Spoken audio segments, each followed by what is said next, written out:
গত জুনের শুরুতে টলিউড তারকা দম্পতি পরমব্রত চট্টোপাধ্যায় ও পিয়া চক্রবর্তীর কোল জুড়ে আসে নতুন অতিথি।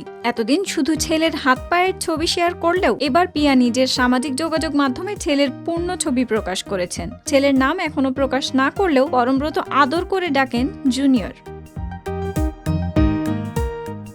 একটি ছবিতে দেখা যাচ্ছে পরমব্রত ছেলের কপালে চুমু খাচ্ছেন, অন্য ছবিতে তিনি ছেলেকে কোলে নিয়ে ফিডিং বোতলে দুধ খাওয়াচ্ছেন। ছবির ক্যাপশনে পিয়া লিখেছেন প্যারেন্টহুড।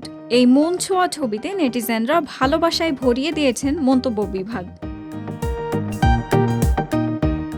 সন্তানের আগমনের আগেই পরমব্রত জানিয়েছিলেন যে তিনি পিতৃত্বকালীন ছুটিতে থাকবেন এবং পিয়ার সঙ্গে কাঁধে কাঁধ মিলিয়ে সন্তান পালনের দায়িত্ব ভাগ করে নেবেন। মে মাস থেকে তিনি ছুটি কাটাচ্ছেন এবং এই সুন্দর মুহূর্তে সন্তানের পাশে থাকার সবটুকু চেষ্টা করছেন।